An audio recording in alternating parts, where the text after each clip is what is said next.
Hi, folks. Welcome. My name is Sarah O'Brien, and I'll get us started in just a minute here. I want to make sure that we get our last couple of participants in out of the waiting room. I want to thank everybody for joining us today. I certainly recognize that with everything going on, it's a difficult and hectic time, and we had anticipated that the biological opinion might not be at the top of everyone's mind right now. So we're really glad to see so many folks joining us. It looks like we're right up around 40 participants now, and I imagine other folks will join us in the course of the meeting today.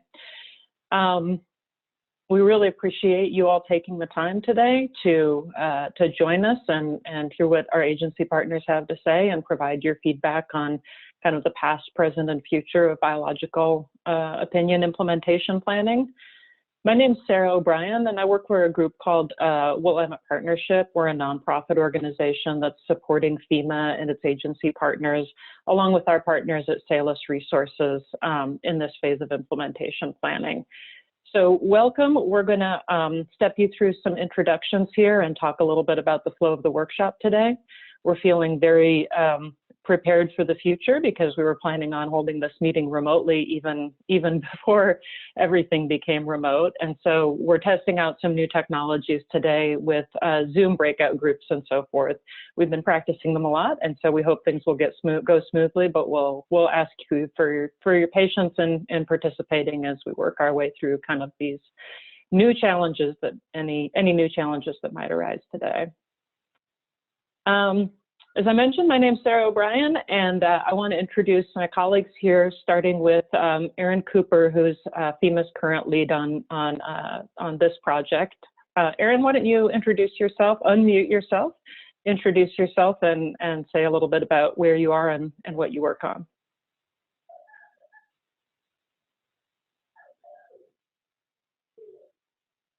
Looks like she might be having trouble. Oh, you know, Emily, can you unmute Erin because she probably doesn't have the capacity to do that. There we go. Or we could ask her to do the whole thing by mime. Okay. All right. Good morning, everybody. I'm Erin Cooper, as Sarah said. I'm the Senior NFIP ESA Specialist with FEMA Region 10. That's a mouthful of acronyms, but essentially that means that I work in the floodplain management branch here at FEMA Region 10 based in Seattle. And I work on the National Flood Insurance Program and where it intersects with Endangered Species Act compliance and related projects and policies. So as Sarah also said, I want to thank you all for taking the time to join us in this webinar despite all the other things going on. In addition to coronavirus response that I'm sure many of your communities are dealing with. There were recent floods, and I know many of your communities are still dealing with some of those issues as well. So thank you for taking the time out of your day to join us. And we're really looking forward to some thoughtful conversations as we work to hear from you about how we should best proceed with this implementation planning process. So thanks. And welcome. Thanks, Erin. And Bonnie, can I ask you to unmute yourself if you're muted and introduce yourself next? Sure, thank you.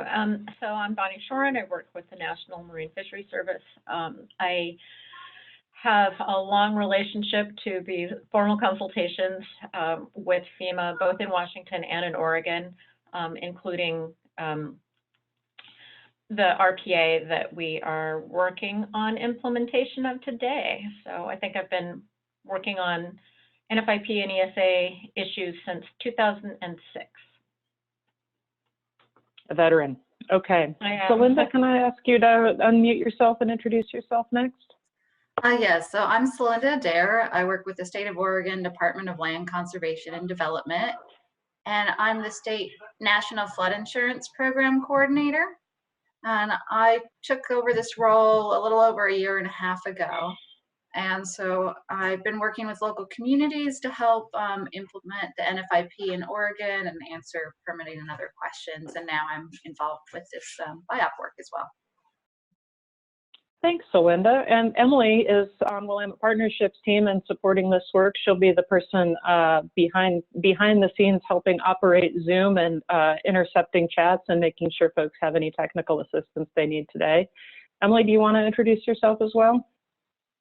Sure. Good morning, everyone. I'm Emily Irish. As Sarah said, I'm with the Willamette Partnership. If you have any issues today or questions, please feel free to private message me in Zoom, or you can use the raise your hand button to let me know, and I'll try and get in touch with you. You can also send me a quick email, which is the email that you received your agenda in yesterday if you have any other concerns. So thanks.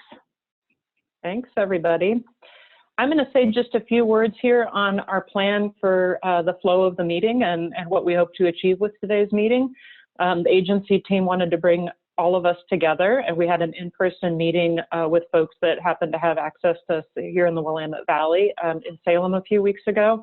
Same content, so if you happen to be joining us and also were part of that in-person meeting, you can expect almost exactly the same content in this meeting. We want to update folks on progress that's been made in FEMA's implementation planning process and help everybody understand where that's headed next and what the opportunities will be to provide additional input. And we really want to create, as these agencies are forming a team to sit down and work on next steps in implementation planning, we want to create a space for agencies to hear frank feedback and advice from their partners. And so the middle portion of our meeting today will be really focused on some breakout group sessions where you all can get messages to them that you would like them to have. The agenda looks about like this. We're doing the welcome and agenda portion obviously now. We're going to continue talking at you and with you for a little while here. The agency team has put together a set of presentations on kind of past, present, and future of the biological opinion to make sure that we're all on our same page before we start diving into feedback. From about 10:45 to 11:05, we'll split up into breakout groups, and I'll tell you a little bit more about the technology for making that happen when we get there. And we have just a single question. We'd like folks to go into those breakout groups, introduce themselves to each other. There should be, I don't know, 6 or 10 folks in a group probably. And then answer a question and basically email the responses back to us. And then we'll reconvene here in the main room for a discussion and question and answer afterwards and talk a little bit. Erin will lead us through the next steps over the next couple of months of implementation work here. Our goal is to end this meeting with all of us having a pretty common shared understanding of where the implementation planning process is coming from and where it's headed next, in particular, other opportunities that you'll have for feedback and how those might play out over the next several months. We're also hoping to collect from you all guidance from all of you partners and stakeholders for the agency team, as they'll be meeting fairly frequently over the next couple of months to map out implementation options. And Erin will tell us a little bit more about that later.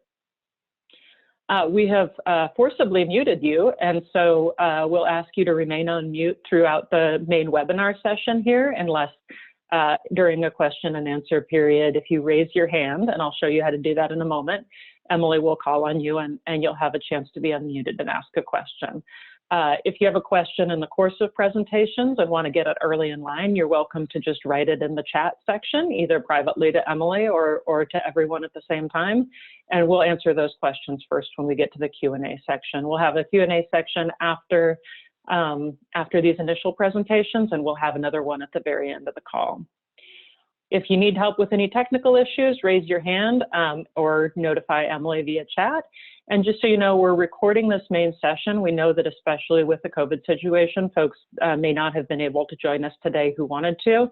And so we'll be recording this session, but not the breakout group sessions, and sharing it on the main website that I'll share later.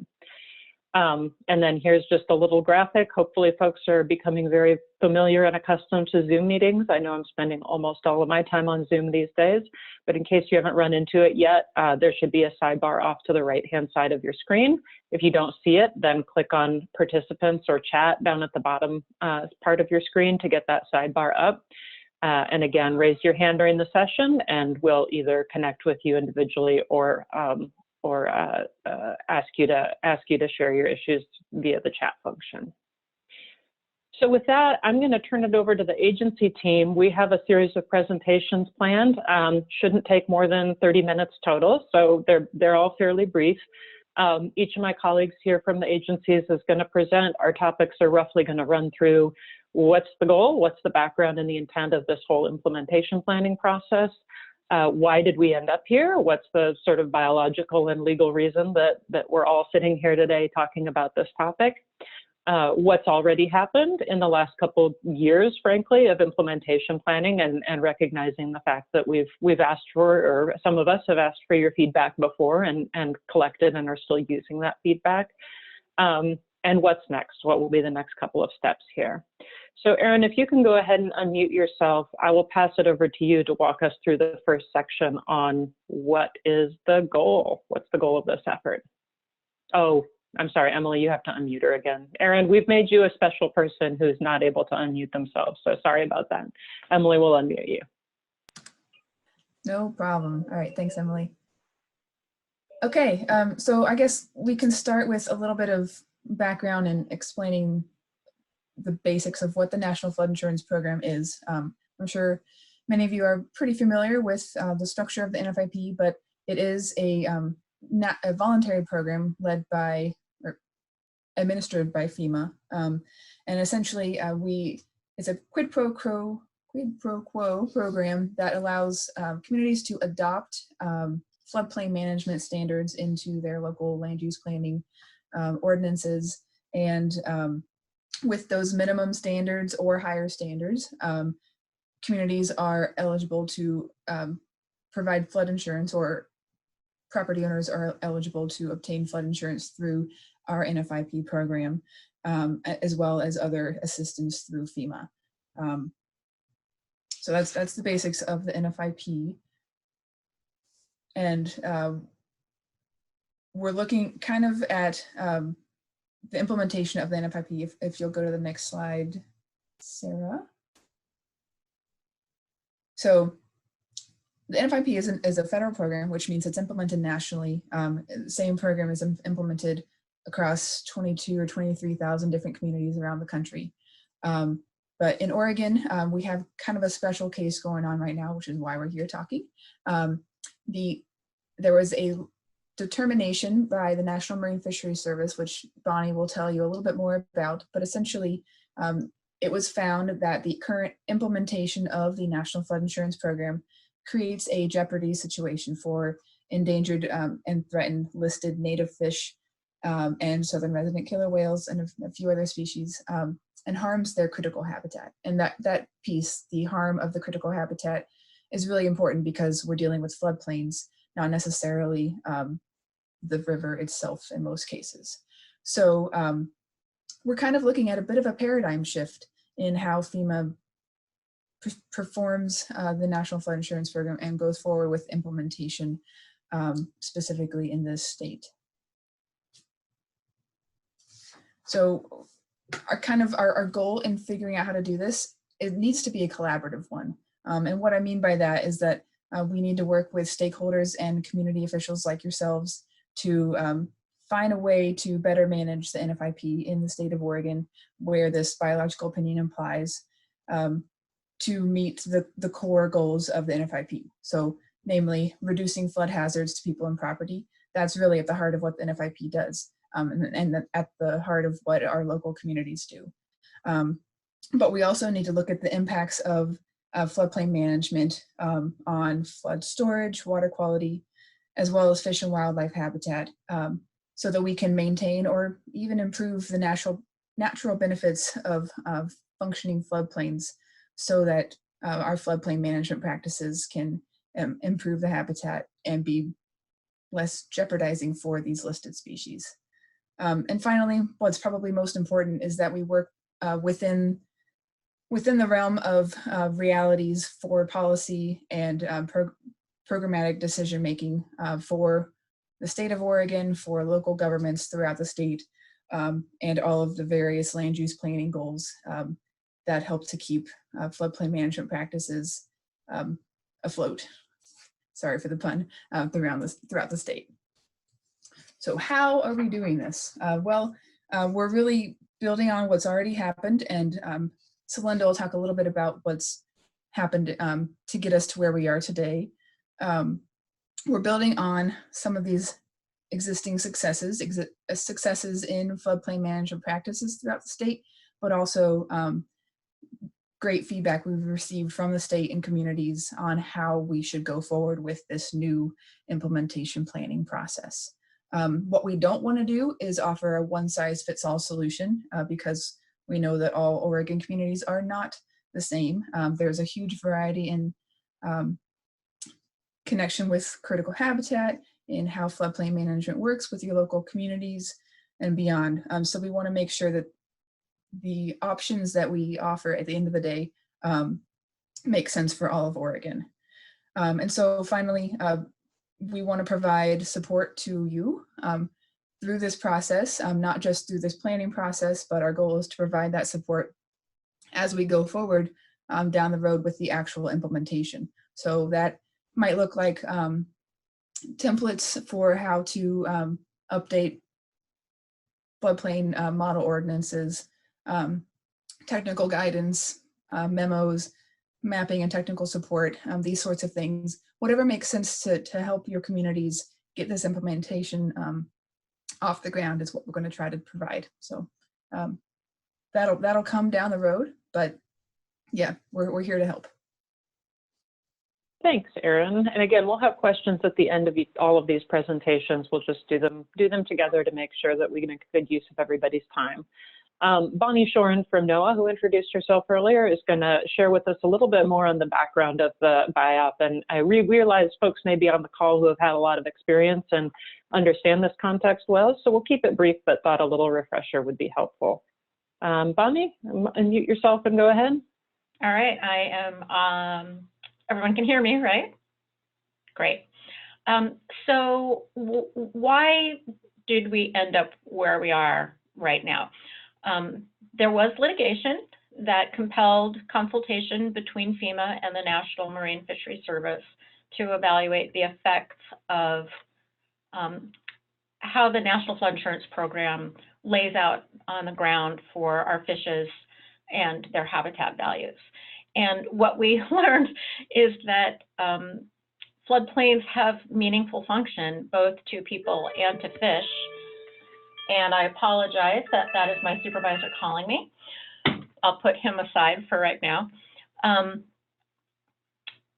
And when we look at how floodplains are managed, we know that we could probably do better in providing safety, both for people and for our important salmonid resources. So this is a great slide that I've stolen from the city of Roseburg that explains a little bit about how we reached our conclusion. And you'll see where fill happens in floodplains to make sure that buildings are out of harm's way. It basically pushes that flood over in, because floods have to go somewhere, into adjacent locations, maybe where your house might be located or other public resources might be located.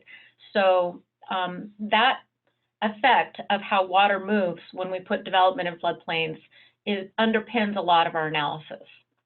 Next slide. You'll see here, this is a very classic example of how the NFIP will allow development in certain locations. The blue areas are the floodplain. The crosshatched areas, which here are depicted as, well, a lot of roads, are the floodway. This is not the best circumstance for fish who also rely on floodplains. And that may be a bit of science that's new to some people, but when floodplains become inundated during a high flow event, it turns out it's a really important feature for juvenile fish to be able to seek sanctuary there. Next slide. Right, so when development is placed in these locations, the types of values that fish have evolved for during a flood event are no longer available. So since we are aware of kind of that competition for space in floodplains, what we looked at when we evaluated the NFIP criteria are how that type of development can continue to accrue over time, which would eventually increasingly encroach and limit those floodplain features for fishes. It ends up degrading our water quality, and it really impairs the values that fish rely on when they do end up accessing the floodplain. I think there was a slide somewhere in this sequence where you saw fish swimming across a road. Next slide. Oh yeah, let's go that one. So this tells kind of the entire story in a snapshot. FEMA really has provided a lot of technical support on how development can occur in floodplains, and the slide, the portion of the slide that shows the fish, is from a study in which the tiny little fish were rearing in cages in the main portion of a flooded river, and the bigger fish are the ones that were in cages in the floodplain portion of the river, where volumes were much lower and where prey resources apparently become very abundant in a flood situation. So the survival is important. The bigger the fish is, by the time it goes out to the ocean, the less likely it is to be eaten. So there are a lot of ways that floodplain development impairs the growth, fitness, and survival of our salmon. Next slide. Oh, yeah. So it becomes really important for us to figure out how the NFIP can lay out on the ground in Oregon, in Washington, in other locations. Litigation is currently been settled in state of California on exactly these same issues. How do we make the NFIP work for public safety, to allow communities to do the growth that they need to do to accommodate growing human populations, yet afford those resources back to the species so that we can have them in our future as well? That's it. Great, thank you, Bonnie. Next, I'm going to ask Celinda Adair to tell us a little bit about what's already happened in this process, and particularly focusing, since Celinda's from the Department of Land Conservation and Development, on the process a few years ago that you all may have taken part in to collect some feedback on the biological opinion then. Celinda? Hi, thanks, Sarah. Welcome, everybody. So what you're seeing right now is a brief summary of history of how we got to where we are now, starting with the initial Oregon litigation in 2009 on to 2011 when FEMA requested the consultation. In 2016, the final BIOP was released. And then in 2016 and 17, DLCD received grant funding from FEMA to do a lot of work and organized many work groups led by my predecessor, Christine Shirley, and Amanda Punton out of our offices, working with others at DLCD and the local communities to gather feedback and information and concerns about what was going on. And next slide. It was really important as part of these work groups to gather that information, and on the DLCD website today, there is actually a DLCD BIOP website still active that has all of the information collected. And some of the key information and concerns that were identified were technical challenges. So situations where there was concerns that we didn't have all of the information needed in terms of mapping for a 10-year flood event or that type of situation. Pragmatic challenges or challenges for especially small communities that may not have the space or the land to find flood storage mitigation within their current jurisdictional boundaries. Conflicts with existing policy. So we heard many concerns about making sure that whatever goes forward is grounded in a way that won't conflict with, say, Measure 49, Measure 37, and that it's embedded in the local and state planning context and complies and lines up well with planning goals and policies.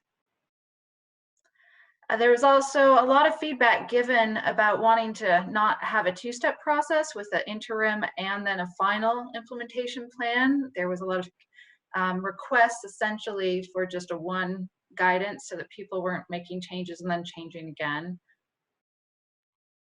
There was also a lot of requests and conversation around the importance of having a holistic look and looking at work that was already being done in relation to stormwater modeling and other types of work at local communities.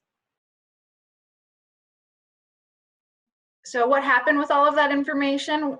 once we collected it, there was some letters sent, there was information provided up to FEMA and summaries of that work group feedback. Again, it's all on the website. There was some reaction and response from NOAA that clarified a few issues, such as concerns around ag and forestry practices. It gave overall all of the agencies at the state and federal level a better understanding of the local and state context and the implications of the biological opinion and any changes to the NFIP.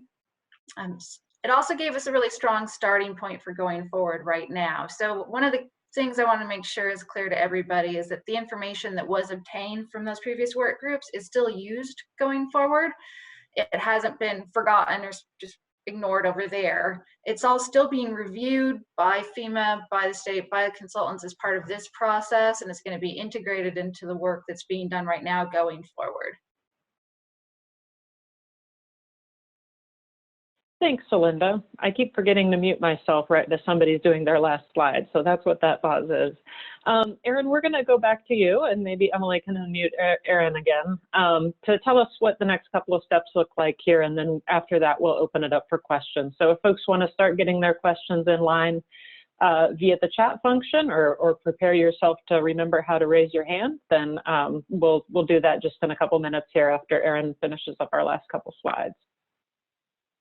Erin is still muted. Emily, can you unmute Erin? Or maybe I can. There we go. There she goes. Thanks. Okay, so what's next? Well, what's currently happening is that we've got a core team, that's the name that we're calling ourselves, of a team of partners, state and federal agencies that you're listening to here today, working together to pull this planning process together. We're led by a team of consultants, Salus Resources, and the Willamette Partnership. That's okay. They're doing an excellent job of keeping us together and keeping our conversation moving forward, facilitating meetings like the one we're having today, and providing technical and writing support as we go down the road with actually developing an implementation plan. We're kind of in the working group stage right now in holding a couple of workshops, such as this webinar today, the workshop that we held in Salem back in February, and we're hoping to do a few more throughout the spring and summer, again, to obtain input from you all, from our stakeholders and local communities and tribal communities, and feedback on how we're going forward with this process. Our core team has been meeting about monthly or so, and we're planning on having, using those meetings to kind of break down the feedback that we get from each of our workshops and figure out how we can take that forward and use it constructively in future webinars and workshops for you all, so that we're all kind of moving forward together and making progress in the conversation together. So with all of this, the current aim is to finish 2020 with a set of implementation options and resources that hopefully will help communities, participating NFIP communities, go forward with this BIOP implementation. Obviously, with the current coronavirus situation, we're not certain that that timeline is going to stay put, but we're going to try the best we can to stick to that timeline. And I do want to just mention before we go to the next slide with the timeline, as I mentioned before, we're trying to create a set of options that are suited for the Oregon communities, right? Many of you know that we have a similar biological opinion being implemented in the state of Washington, and that's been in the implementation stage for several years now. Some of those implementation options, we call them doors 1, 2, and 3 up there, may not work for communities in Oregon. So we want to know that that exists, right? But use that to inform potential options that might be a little bit tweaked to fit Oregon communities more appropriately. So just wanted to point that out. If we look at our timeline, we're kind of nearing the end of the beginning and going knee-deep into our workshop and working group action period. So from our February workshop and this webinar, we're going to take all the feedback that we've obtained, and the core team will really sit down and work through that and figure out what it is that you guys are telling us needs to happen. And before we have our next workshop, we're going to try to have some guiding documents, or at least an initial draft of a plan moving forward that we'll have folks at the next workshop respond to. And so what we're thinking for that next workshop is to really have folks engaged ahead of the workshop, and maybe we'll require some work, a little bit of homework, so that people come ready to really get into the weeds and do some work to help us develop this implementation plan. And so once we complete that implementation plan this fall, we will be moving forward with a NEPA review process. So after all of this work, we'll be passing the baton to the NEPA review world. And I don't know exactly what that process is going to look like, but we will find out as we go forward. We'll basically submit our plan to them. And once that process is completed, it won't be an immediate Oregon Communities Implement Now change. Communities will have a chunk of time, possibly at least 18 months, before you have to actually start implementing the biological opinion. So again, that's when our other future support, technical assistance, and guidance documents that we'll produce will be useful, and that's when our FEMA team will be ready to help you with what implementation looks like. Thank you, Erin. We have a little time here for questions before we move on to the breakout groups. I'll ask Emily first if we've had any questions come in via chat that you can share with us, and I'll try to direct them to a particular agency lead, but you guys might want to all even just unmute yourselves, and Emily maybe unmute Erin and be ready to answer some questions so that everybody can feel free to dive in on answering them here. Do we have some questions, Emily? Can Bonnie get in for 1 second? Bonnie has a question. I don't have a question, but to the folks who are attending today, who are representing local governments, who have been anxious and frustrated about the fact that the original biological opinion with its RPA had a short-term timeline for interim measures and a long-term timeline for kind of the full implementation. We built that with the understanding that it was going to take probably a couple years for us at the federal level to develop what the protocols would look like. And then it would be followed by the local processes as well. We're cognizant of the fact that everybody, if they have to do any type of rulemaking, would be engaged in you know, an APA process and a public outreach process, and needing to do that back and forth to tailor their own local regulations.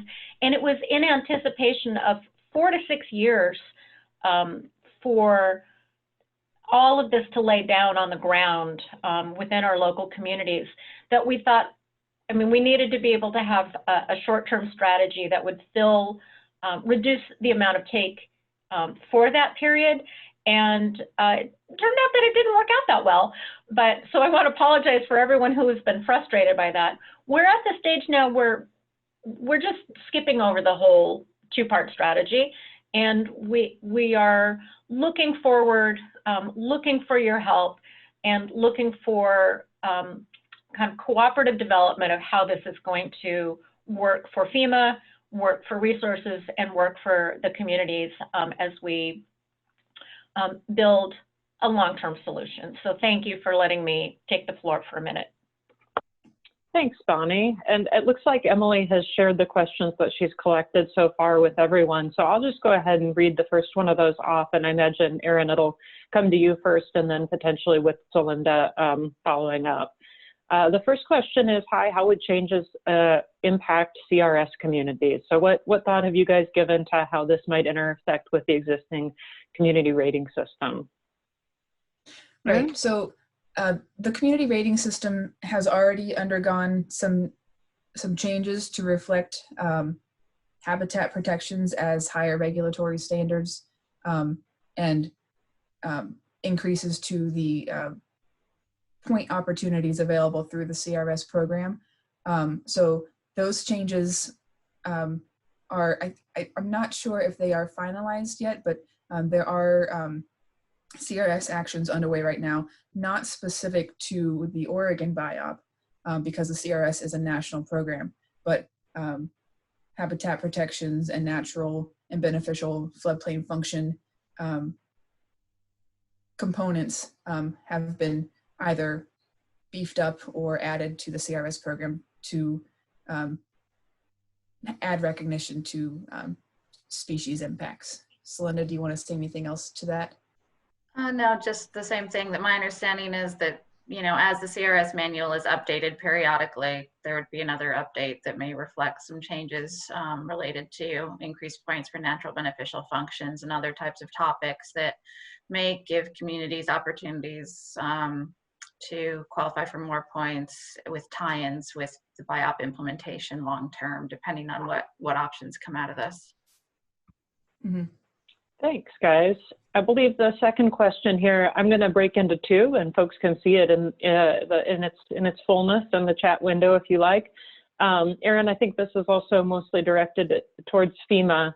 I'm going to ask first the first question, which is, aren't you guys supposed to be holding off implementation at the direction of Congress, and why are we working on this now in particular? Sure. So yes, we are holding off implementation, but we are currently going through a planning process. And so the 3-year extension that was granted to us through the Disaster Recovery Reform Act, so that ends October of next year. And so we're using the time between now and then to develop a revised plan based on the feedback that we provided or we received during the initial planning process led by Oregon DLCD. And so our goal is to have a draft implementation plan undergoing NEPA review and potentially being close to the end of that review process at the deadline or the end of this extension. And so that once that extension ends, we are close to actually being able to go forward with implementation. Thanks, Erin. And then the second part of the question, I believe, is well, it's a commentary. The process doesn't feel as public as the initial process that was promised before the congressional action, and opportunities seem limited. We may need to reach out to somebody offline to be able to better understand that question. But Erin, can you talk about FEMA's intent, and others are welcome to chime in as well in terms of public participation over the next few months? Sure. I'll just say that, as Celinda mentioned, we're not disregarding all of the feedback that was received through that initial process. And we got a lot of really useful feedback through that engagement process. And what we're doing now with these workshops and webinars is really trying to work on the details of what these implementation options can look like based on experience in Washington, based on feedback from Oregon communities. And so this was the best approach that we felt we could take to get through that process and really have a focused set of eyes and ears and brains working on the development of these different implementation options. So I don't know if anybody else wants to speak a little bit more about perspectives on public process, but that's what I've got. Sarah, I just want to say my understanding is that, I mean, as draft materials and things are available, there will be, that's what we were talking about by homework earlier, that will be provided to everybody to review.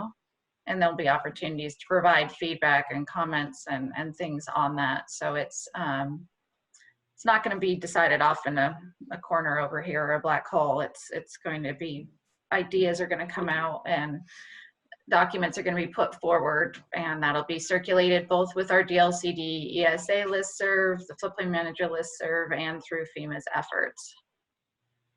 Yeah, I want to emphasize as kind of process guide here, I think there were some concerns after the in-person meeting that that wasn't open to the public, and it was every intention both for that in-person meeting, for this online workshop, and for every meeting along these lines that we have going forward, for these meetings to be open to anybody who wants to join and provide feedback and input. And so if there are folks that we're not reaching through those existing lists, Celinda is both sending, as she said, all of the invitations out to NFIP communities and also to folks who had expressed an interest in the past and BIOP implementation issues. If there are folks we aren't reaching, then please let us know so we can add them to the list. And as Erin mentioned as well, once this group's work is done, with all the kind of, private homework and then public engagement that involves, there will also be a NEPA process with kind of the more traditional public review and comment process, presumably that folks are used to through NEPA. So we've got a couple different levels. Bonnie, go ahead.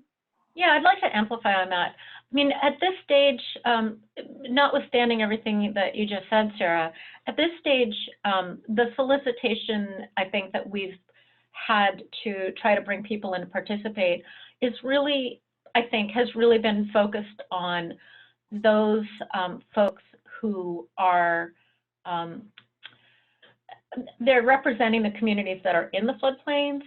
They're the planners or the electeds. I really do hope that as we continue to move forward with the stage in which we're developing input and ideas for implementation, that we're reaching our communities' emergency management people, that we're reaching our community's floodplain managers, in addition to the people who are behind the desk as planners, to the degree that there are watershed, at least in Washington, I know we have a lot of watershed groups that help inform their local communities. If those people are available, we should hear from them as well. But right now we are really hoping for the expertise of local jurisdictions that already deal with the NFIP. And once we create our tableau of our option of menus, or our menu of options actually is better, for the types of tools and changes that communities might find suitable to reach this long-term goal of how do we allow our communities to grow in a way that's safe for our public and suitable for recovery of species. I just lost my train of thought. Oh, those will then, like Sarah said, those will go out through FEMA's public process and to the degree that there's NEPA, and they'll also go out through our local public processes as well. So there will be more than one opportunity for people to get in on with their concerns and their issues as we develop this. Thanks, guys. So Emily, I see another comment in the chat line. Oh, was there somebody else that wanted to add? I just wanted to say one last clarifying thing. In 2016 and 17, we received a whole separate grant funding pot for DLCD to do this extensive outreach with those work groups. At this point in time, we don't have that same arrangement. So what we're doing is supporting FEMA's lead on the outreach and making sure that we're using all the tools and resources we have available right now to get the word out and provide information on this. But FEMA is taking the lead on that this time around, which is why we're part of this process right now. Thanks, Melinda. Thanks for clarifying that. Emily, I don't see any other exactly questions, a couple comments in the, do we have anybody with their hand up at this time to ask a question? I didn't see anybody. Okay. All right. Well, there will be another chance for questions at the end. So I'm going to suggest that we move along to our breakout sessions. Here's how that is going to work. We have the ability through Zoom to take you out of this virtual room and randomly place you in another breakout group. And in a few minutes, we're going to do that. Emily will be in charge of that, and she'll also troubleshoot anybody that might not find themselves in a breakout room or might need help functioning once they get there. Emily, will folks be able to turn their video on when they're in the chat room so that they can see each other? I know that we haven't cluttered the screen with everybody now. It looks like you probably should be able to do that, but we'll drop in and double check if there are any problems. We're going to ask you to, oh, thanks, Emily. We're going to ask you to introduce yourselves, take a few minutes so that you know who's in the room and get comfortable talking to each other when you get there. We're going to make sure you have enough time to both, do a brief introduction, say who you are and where you're from, and then get to the breakout question itself. Momentarily here, Emily is going to send both a reminder for everyone to introduce yourselves when you get there, and also a specific question, which I'll share in a minute to all of the breakout groups. Because we don't have the ability to record or share a chat session here in the main room with the breakout sessions, we're going to ask everybody to go ahead now and open an email, make the subject line NFIP webinar, and send it to this FEMA Region 10 lovely email address that's on your screen here, and we'll send that again to you in the chat for your breakout room. Open up an email, and we're just going to, rather than have a scribe, we want to collect as much information as possible from each of the groups. And you're welcome to add your individual comments as well as reflections on priority issues that come up within the work group. So we're going to ask every single person to function as a scribe for the group that they're in and for themselves, and answer the question and email it to this. This will get dropped immediately in Erin Cooper's email box. She's the one that's responsible for managing that address, and that's an address that you can contact at any time directly or through the website we'll share later if you have questions or comments on that. We're going to give you about 15 or 20 minutes to discuss the question that we leave you with. You may find that facilitators join your group to check in. It'll be kind of like Bewitched. There will be this like sudden person up in the corner of your screen, might be me or might be somebody else on the core team. And we'll suddenly appear and ask you if you have any questions. You also, as we mentioned, have the ability to push that button, which I believe I'll show you in a minute here, that says request assistance. If you're having technical issues, we'll send somebody over your way. When you've got 5 minutes left, we here in the main room will send you a 5 minutes left message. And when it's time to rejoin the larger session, we'll give you a 1 minute notice to wrap up. Since we're getting emails from everybody, we'll get all of the information that we need through that route. So we're not going to ask for a report back. This is just too big of a group to have a full report back. But we really encourage you to put everything that you can think of, anything you can share and communicate with the agency team into your email and send it off to that address. And then we'll have a little bit of conversation back here in the main room afterwards that'll focus around the same questions and give folks a chance to really highlight what's on their mind and make sure we have a chance to talk it through if needed. I saw that we had another question coming up on chat, and oh no, that's Emily's message to the group, never mind. So if you have any questions in the course of your breakout group, look for this little ask for help button. If you're done and you want to rejoin the larger session, you can join us back in the main room just by clicking this leave breakout room button, but we'll collect everybody back by force when the time is up, and again, give you a 5 and a 1 minute warning for that. Feel free to contact Emily directly through a private chat, or everyone if you have questions on any of this. Do any of my agency team colleagues want to share anything real quick before we share the breakout question? Okay. So the question here, and you can also see it in your chat window, and you should be able to still see it in your chat window, and you can see it on the agenda we sent you. We didn't want you to lose it. Is what advice would you like to give the team of agencies as they contemplate new NFIP guidance? And we would really like to hear your suggestions, both related to process, how can we improve the public process and engagement around this, and content suggestions. What do you want to see in an implementation plan? What do you not want to see in an implementation plan? We really encourage you to think broadly and use this time as an opportunity before the agencies dive back into their deliberations and start preparing new content for our next meeting. Tell them what you want to tell them and give it to them straight up, because they're eager to hear your feedback. I'm going to leave this slide up just in case we need it. And Emily, I believe you're going to push your magic button now and randomly distribute all of our friends to their breakout sessions. And we will see you back here in about 15 to 20 minutes. Ready? Great. Yep, thanks, Sarah. So I have made everyone able to unmute themselves when they get into their breakout room. So you're going to enter muted, but you can manually unmute yourself in Zoom. And again, feel free to raise your hand or let us know if you're having any technical issues. Yeah, Right. I should note too that we are not going to send a table facilitator with you. We want to make sure that you can have a discussion without one of us looking over your shoulder. And so flag us in the main room if you need any help, but otherwise we're asking you to self-facilitate and self-manage and self-report. So we will see you again in 15 to 20 minutes.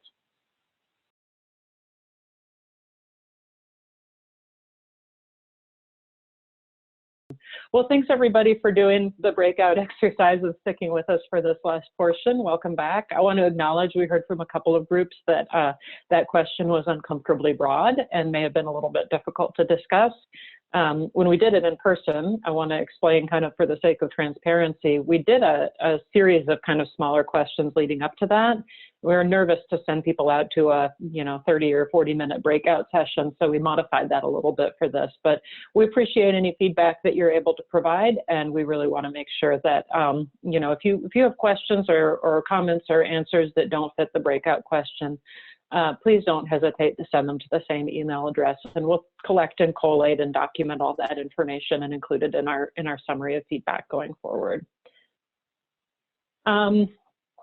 I have here a question, and I think it'll be interesting to see here whether folks want to raise their hand and talk to the group, or if not, we may want to take more of this conversation offline. But we want to welcome everybody to either raise your hand or in chat share some of the conversation from your group, or one thing that you personally want this team most to know.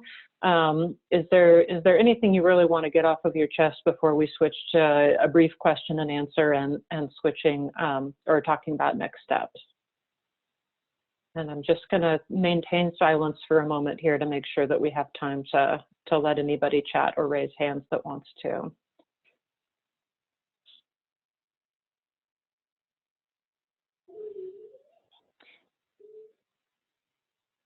Okay, well, you can still weigh in if you need a couple more minutes. Just flag us down. So Linda, I'm going to Sarah. We've got Mike from LeGrand with his hand raised. Okay, great. Can you? Yeah, we can hear you now, Mike. Thanks very much. Yeah, one of the comments that just came to mind as I was thinking, in early discussions a couple of years ago, there was a lot of concern on the cost of, I guess, to a homeowner or a small developer to justify a no-take impact related to a development. And I think the general assumption, at least with folks in our region, is in order to do that, a homeowner who wants to put a shed in their backyard and some of our fairly tight situations that are near waterways that go through their backyards, is in order to have a no-take determination, they would have to hire a consultant to do some kind of a hydrology analysis and all kinds of other complicated stuff that would be so cost prohibitive that it would essentially render a property unbuildable because they can't afford to go through that process. And so one of my, I guess, concerns as we move forward is, as we're dealing with existing properties that are already predominantly developed, that have waterways running through them, that are an asset in one way, but they're also a problem in another sense, that we don't create I guess a requirement or a process that is overly burdensome for somebody who wants to build a fence, or they want to do a patio, or they want to put a little garden shed in, that we don't make something cost prohibitive and overly problematic for the average citizen. Thanks for sharing your question, Mike, and perspective. I'm going to hand that to Erin first, and Emily, can you make sure that Erin's unmuted, or if she's still here? I don't see her on video anymore, but it seems like Mike's question really circles around the idea of how much of what we come up with in terms of an implementation plan will be on a project scale and have to be managed on a project by project basis versus if there are some more comprehensive or I guess programmatic approaches that might be able to reduce the impact on or the at least administrative burden on individual projects. Erin, can you weigh in on that? And then I might ask Bonnie too as well. Sure. Yeah, so I think we want to have options for communities to have regulations at a more programmatic scale so that the project approach is kind of wrapped into updated ordinances that kind of reduce the project by project burden on a community as well as on a applicant. But there may be a situation where a project by project compliance approach makes the most sense for a community, especially if it's a small community that doesn't have a whole lot of developable land in the floodplain within their jurisdiction. So I recognize the concern for the costs making a project nearly impossible due to the resources involved with going forward with the project. But I think that's where the programmatic changes for a community's ordinance can come into play and kind of make sure projects that are permittable aren't extremely burdensome. Or if Thanks, there Erin. are still burdens to that project, it's clearly outlined so an applicant knows what the conditions are before they go forward. Yeah, Bonnie, did you want to add to that? Because I know that's been a dilemma in the Washington biological opinion of is it easier or harder to do a project level versus a more programmatic approach? And you're muted.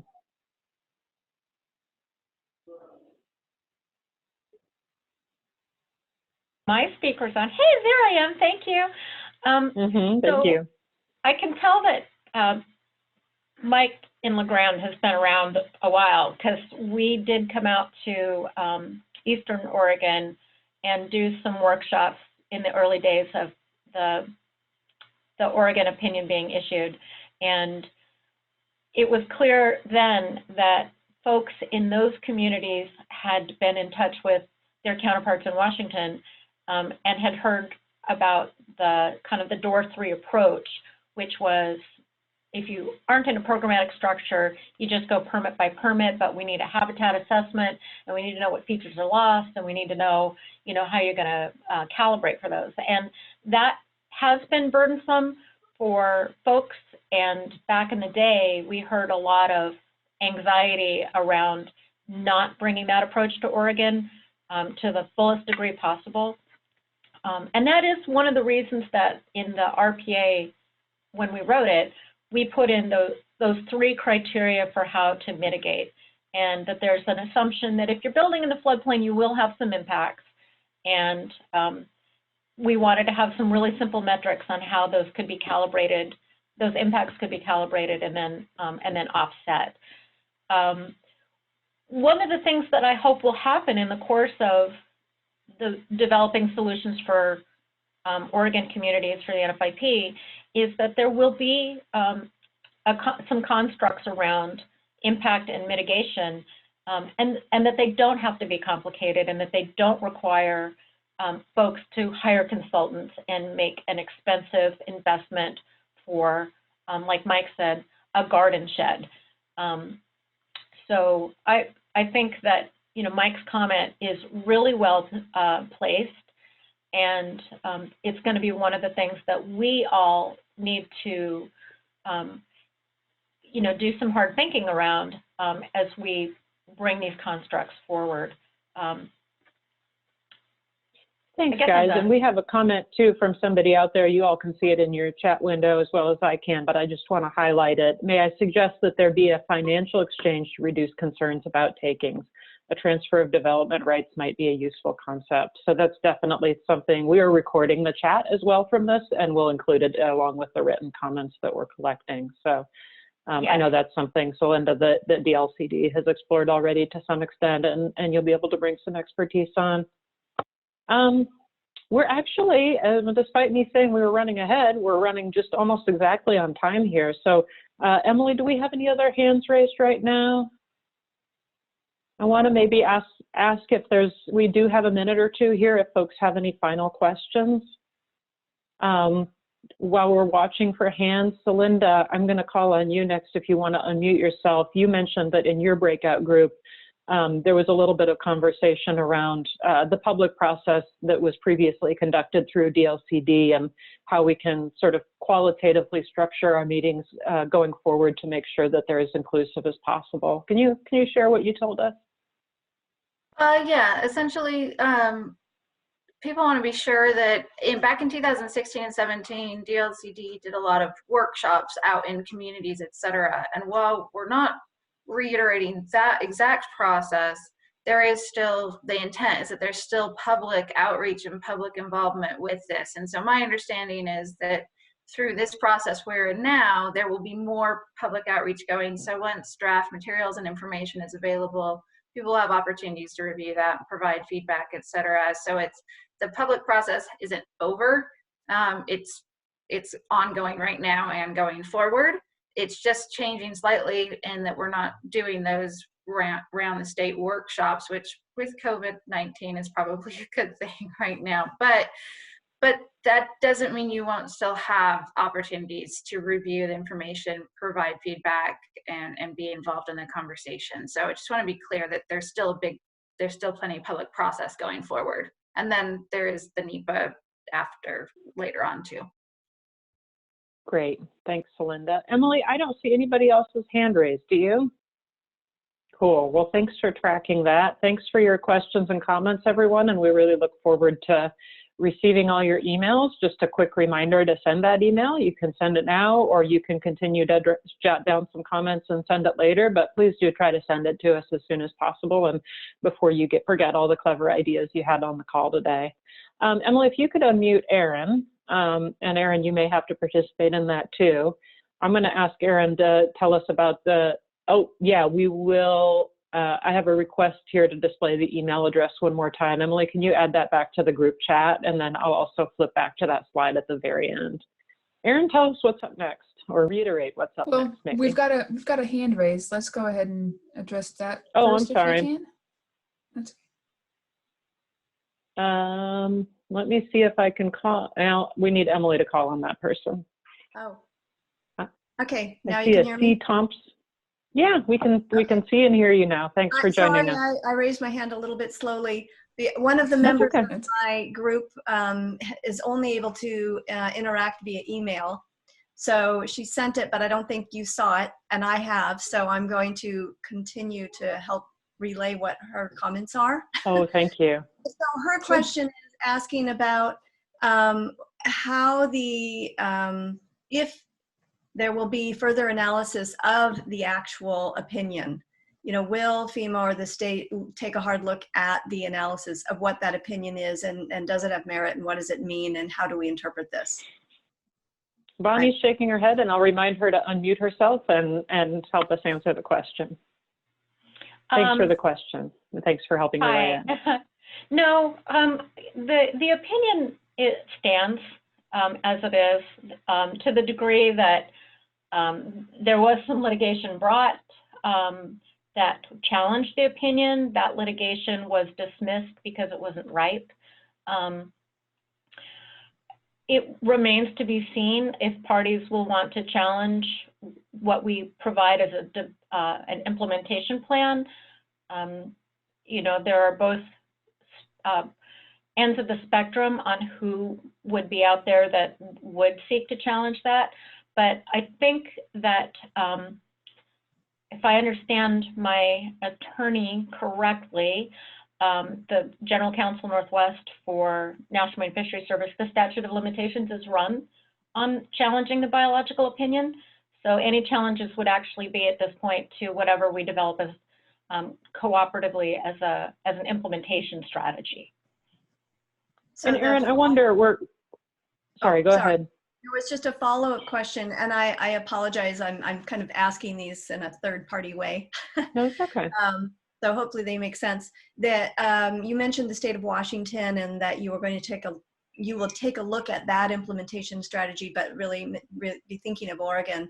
Apparently at a national level, there is some discussion. Is there a reason that that national process wouldn't take place and be developed and then Oregon would integrate into that? Erin, can I ask you to lead on that question? Yeah, first I'll just go back to that original question about any changes to the biological opinion. As Bonnie said, the biological opinion stands, but I will say that FEMA's been working closely with NOAA Fisheries throughout this whole process, and really the concept going forward is that FEMA is going to do our best to comply with the intent of the biological opinion as best we can, given our authorities to do so as a federal agency. And in terms of a Oregon level approach to Endangered Species Act compliance and a national approach, these are two separate processes. We are responding to a biological opinion in the state of Oregon currently, and there's a process that goes along with that. And there is consideration at a national level for a difference in how the National Flood Insurance Program as a whole meets its ESA compliance requirements.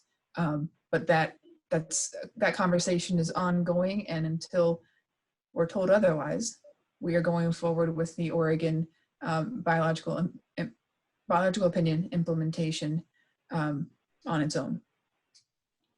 So Erin, is it fair to say those processes are kind of moving in parallel and hopefully interacting with each other and kind of cross-pollinating as they go?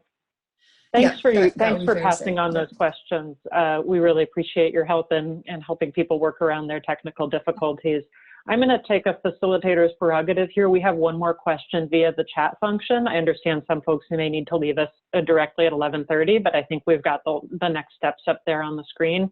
If folks need to leave us, I certainly understand that. But for the agency team, I want to pass on this question from Joseph. I was wondering if you could touch on any effort to provide clear and objective standards for residential lands that preserve integrity of the biological opinion. So Linda, I think clear and objective standards maybe fall in your camp, at least as a starting point. Can you talk a little bit about how DLCD is viewing that right now? Well, clear and objective standards requirements apply to residential housing within urban growth boundaries, just for a little bit of clarity. And so anything developed, once again, DLCD is involved in the process so that we can provide the state and local context, really. And so you've got, and support the process and local communities. And so one of the things we'll be looking at is anything that comes up, we'll be looking at it from the lens of requirements for clear and objective standards and providing that feedback and information to the rest of the team, just like we would for Measure 49 or Measure 37, to ensure that what's developed works with all of our state statutes, et cetera. Yeah, so you'll be keeping us honest as we develop and bring back to this group some ideas for implementation to make sure that we're consistent with that clear and objective standards rule. Is that right, Celinda? Yep, that's what Matthew Kroll, my supervisor, and myself will be doing as part of this core team. Great, thank you so much. Thanks everybody for your questions, and keep in mind we'll put that email address back up at the end, and you're welcome to ask questions and share comments via that as well. Erin, will you wrap this up here and we can let these folks move on to their next Zoom meeting probably? Sure. So again, thank you for joining us and sharing your perspectives and providing us some really valuable feedback.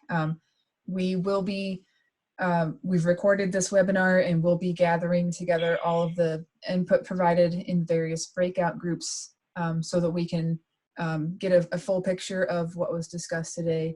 And then we'll combine that with the input that we received at our February workshop and really see what feedback we've received thus far.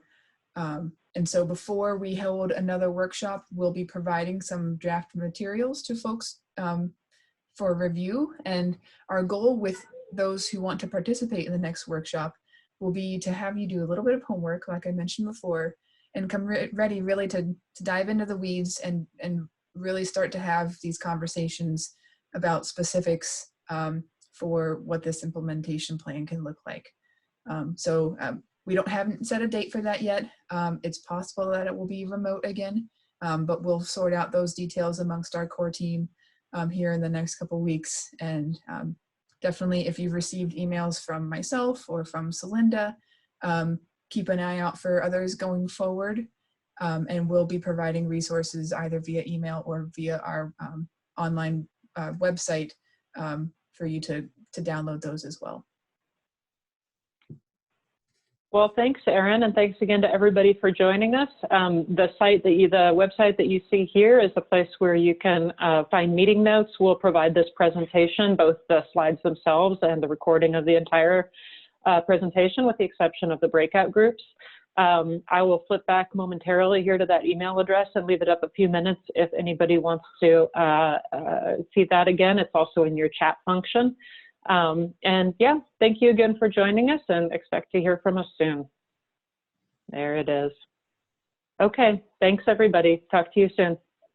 Thank you. Thanks, everybody.